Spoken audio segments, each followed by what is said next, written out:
What is up guys, it's Topsy and welcome back to the channel.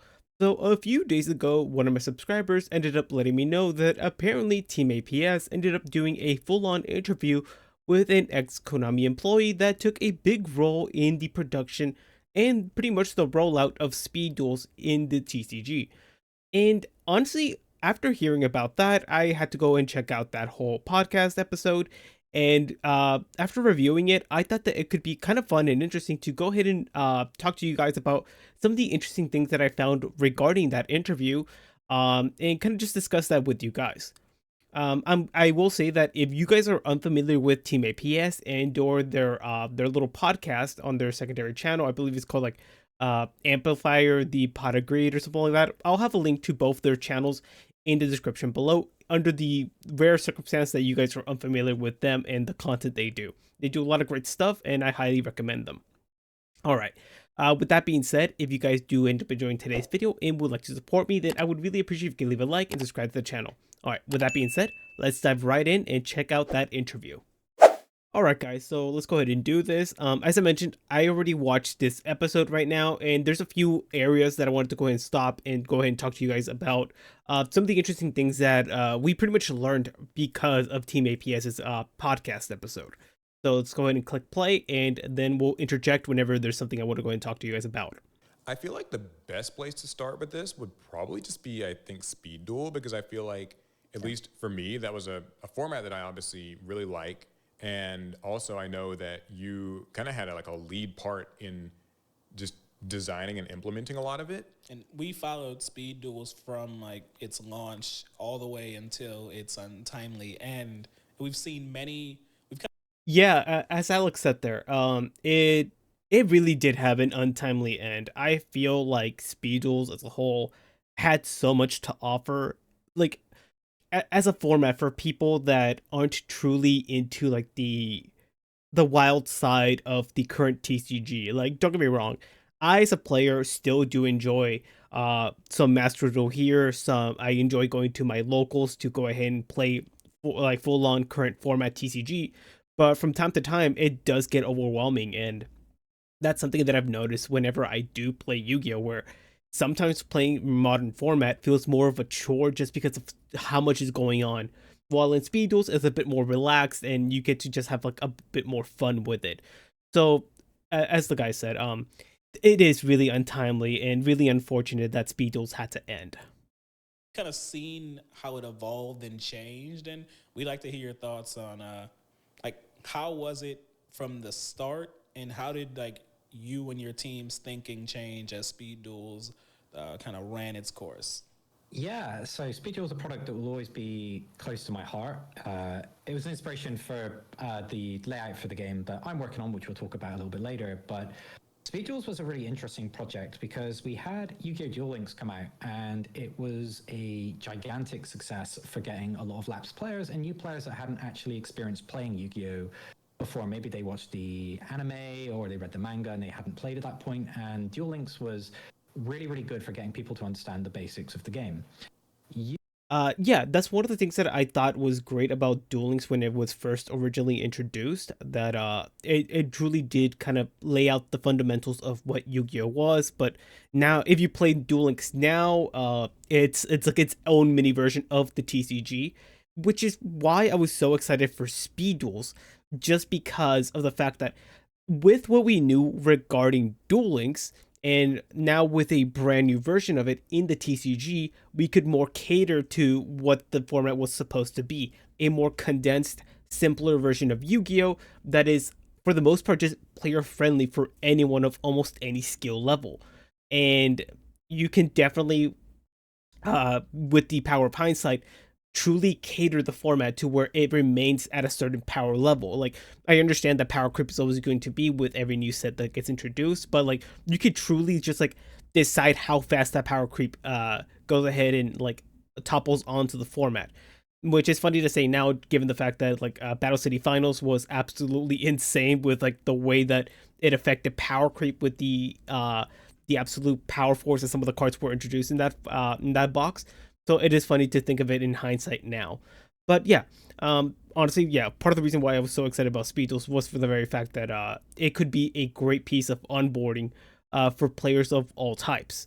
I'm gonna go ahead and skip around through the video real quick, just because there is a certain moment that I wanted to go ahead and talk about, and it is regarding the idea of like why they started off with booster boxes, which I thought was such a weird thing that Konami ended up doing. Then we went to the booster pack model, and I will admit. Okay, so here we are. He's about to talk about the idea behind the booster packs, which I still believe that it is one of Konami's biggest missteps when it came to speed duels. I genuinely don't understand. I mean, he explains why they did it, but it still boggles my mind why exactly they thought that the idea of doing booster boxes was even a good idea. So let's allow him to explain.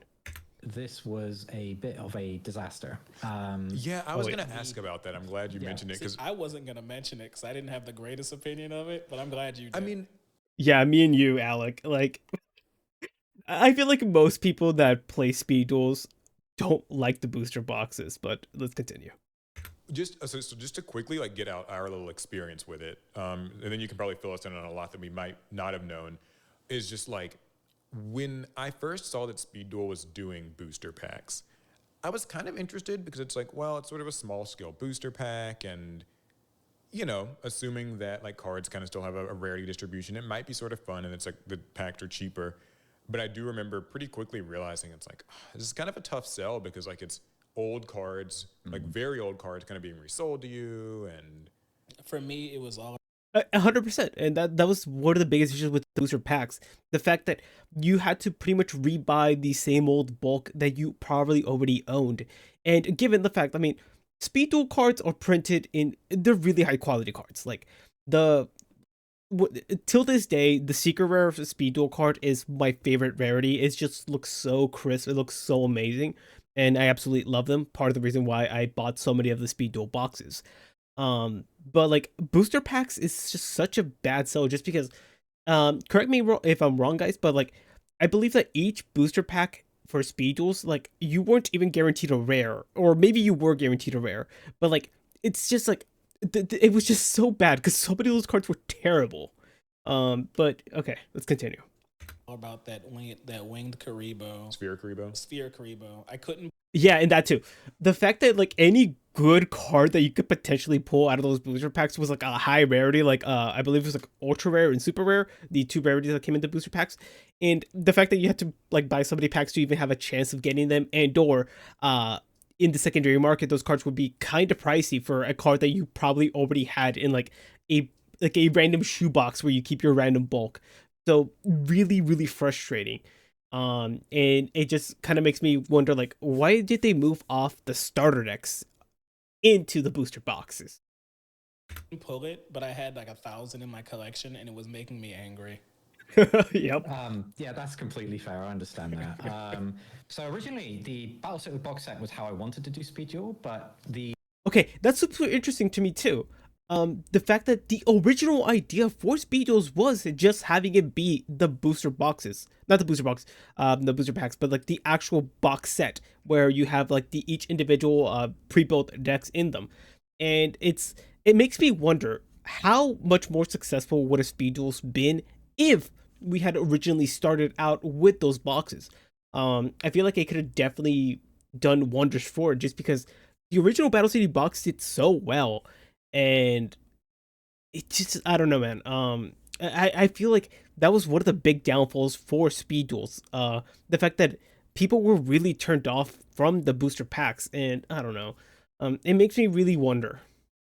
we had a lot of data and stuff from booster packs that was suggesting this was a viable model.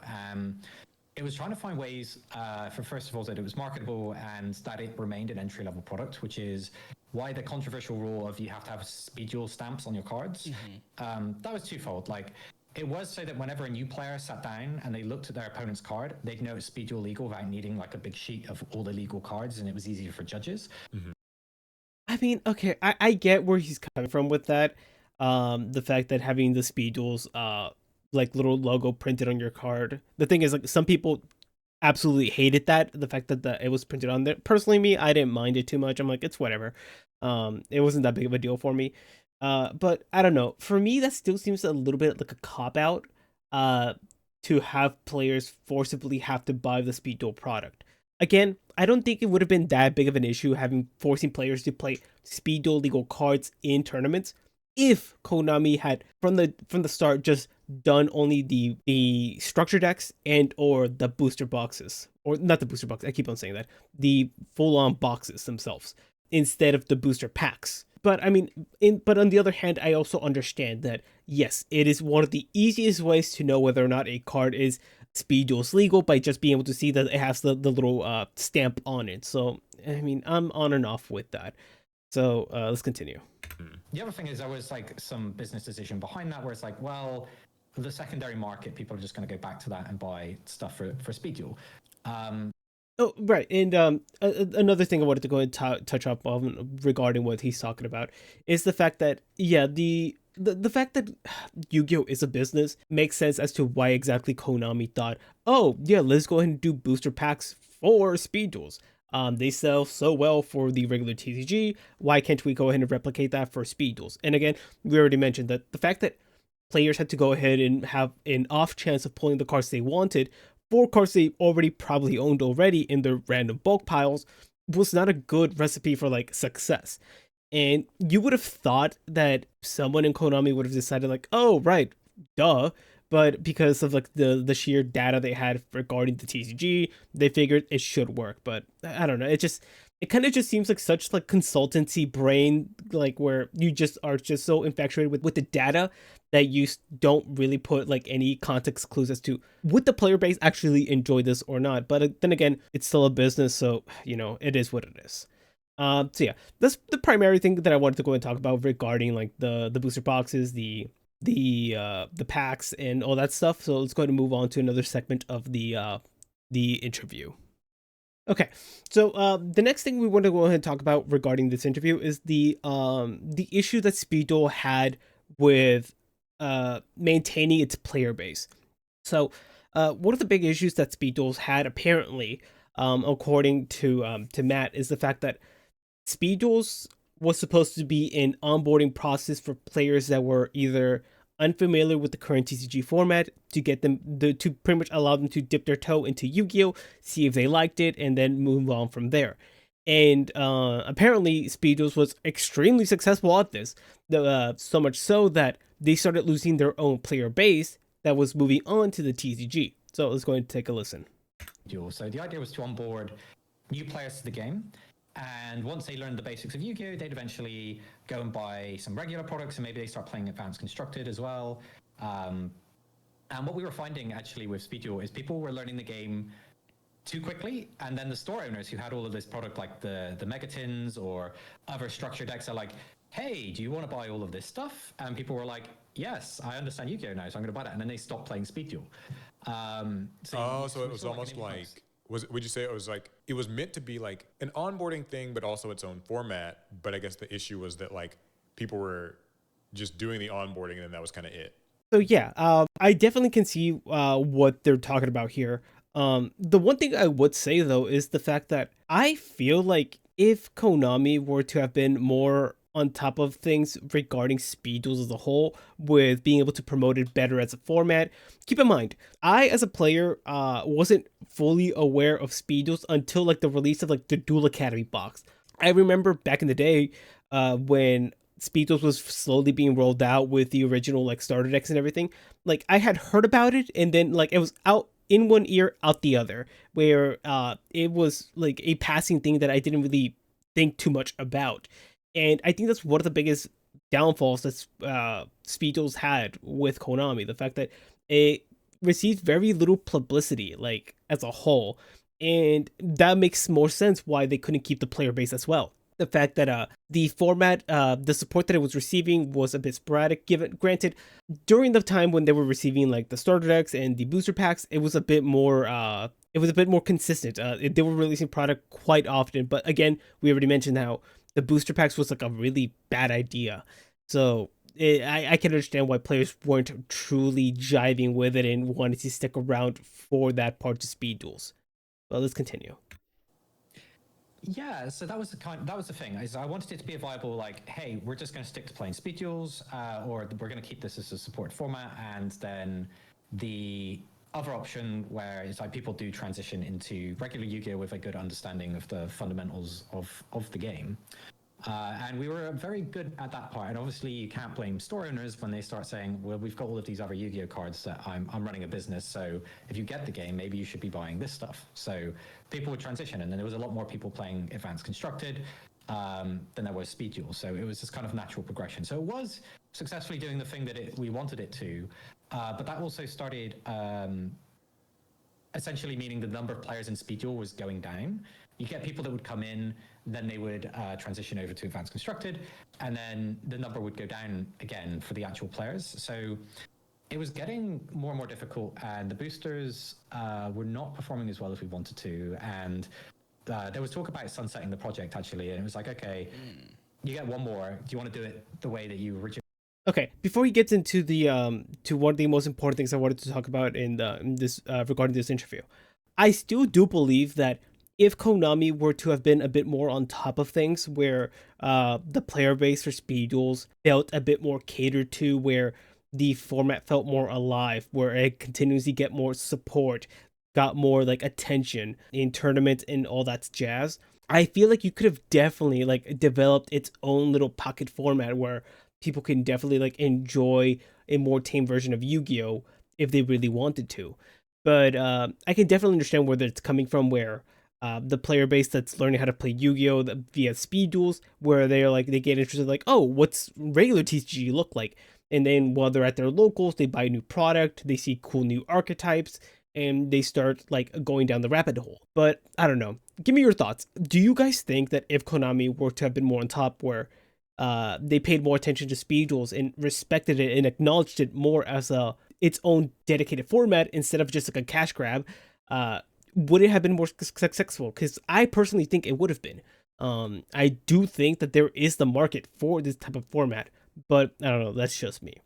All right. Now, Matt's going to go ahead and talk about now that apparently Speed Duels was originally supposed to be, because this was his idea for it, was supposed to be the original boxes, where that was supposed to be the product, and Konami decided that they wanted to take a different path. And when Speed Duels was going down the drain, as he mentioned, they decided, okay, you got your last shot, let's do it the way you wanted to do it originally. So let's go ahead and take a listen. Wanted to do it, which is the Speed Duel Battle City box set. And I was like, all right, this is going to be the love letter, and we're gonna put this together. So the idea was, I get a group of friends. Everything I need to play is in the box. No booster packs, no randomization. Well, we did end up with a little bit of randomization of like promos, but they weren't necessary for the playing experience.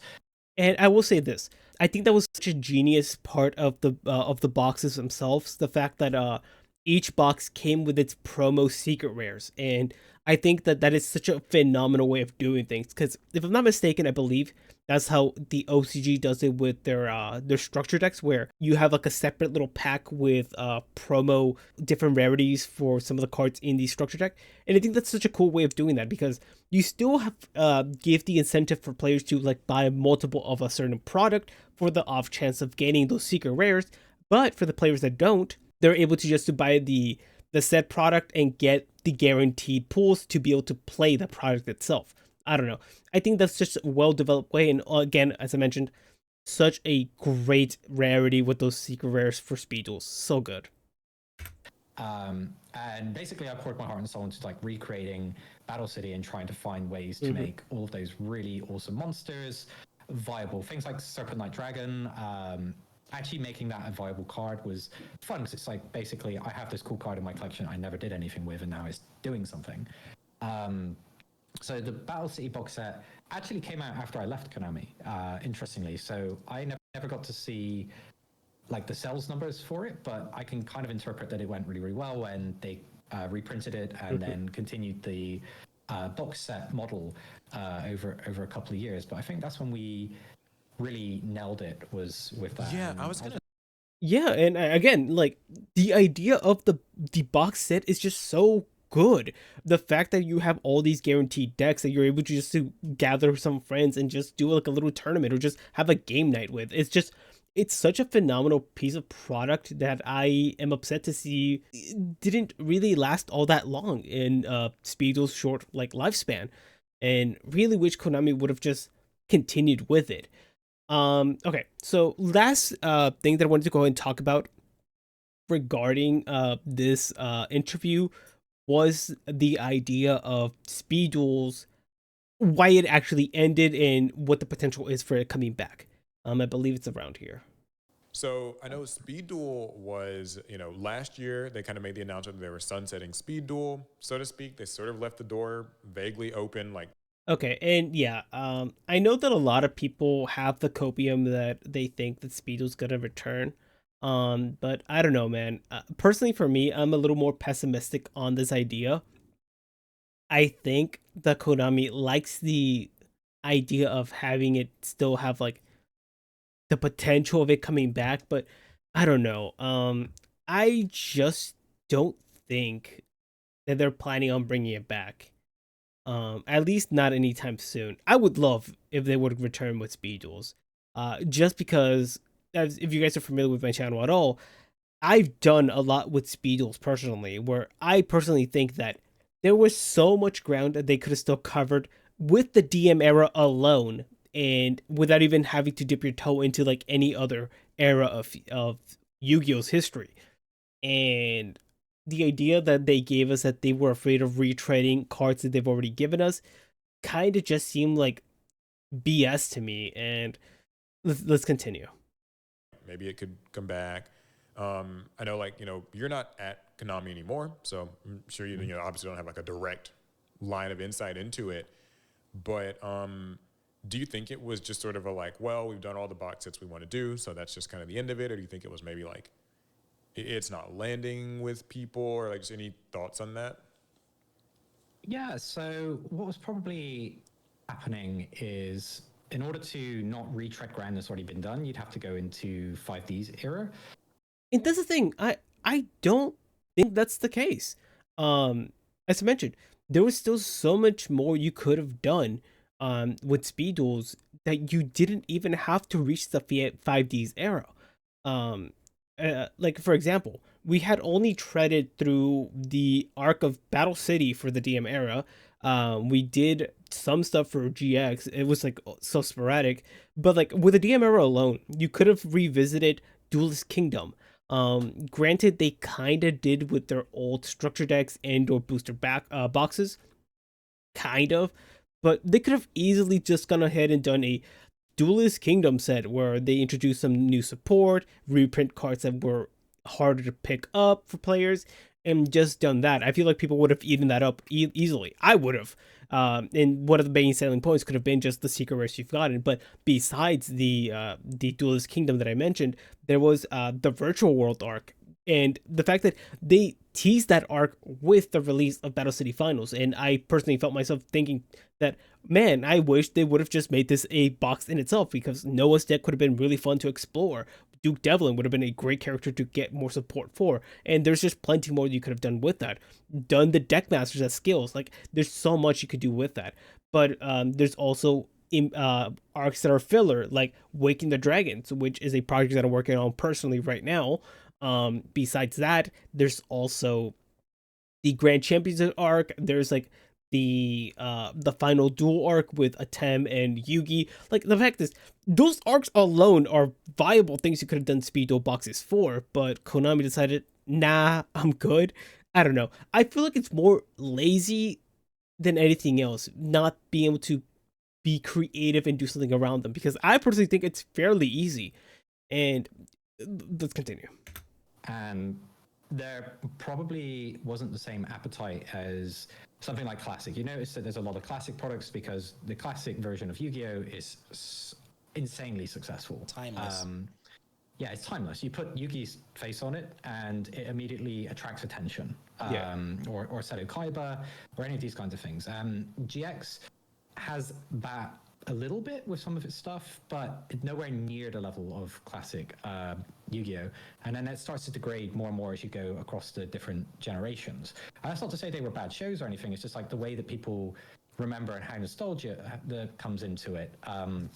Classic is always like right up there on a pedestal. So if they didn't want to transition over to 5Ds, I imagine that sales would probably have been coming down for the later box sets, and then it was like, do we want to continue to invest in this and advance onto the next era, or do we stop this and we proceed with like a different onboarding tool or a different product that we can fit into this slot? Okay, so yeah, he said a lot there. So I definitely understand where he's coming from. Speed Duels as a whole it's a format that appeals primarily to the player base that doesn't really enjoy hyper aggressive Yu-Gi-Oh as we know it now. And I can definitely see Konami's reluctancy to move on to the next generations like 5Ds. However, I kinda do think that there is a little bit of kickback to that, just because if you think about like Time Wizard formats, not Time Wizard, just like old formats that we've had throughout the years, one of the most beloved format in all of Yu-Gi-Oh's history is Edison, and that's like a mid synchro era format. And personally, for me, that is my all-time favorite format. I think it's one of the most interactive formats in Yu-Gi-Oh's history, and it's just incredibly fun to play. But because of just how big of a clientele or just fandom that Edison has, I feel like you could have done the same thing with Speed Duels.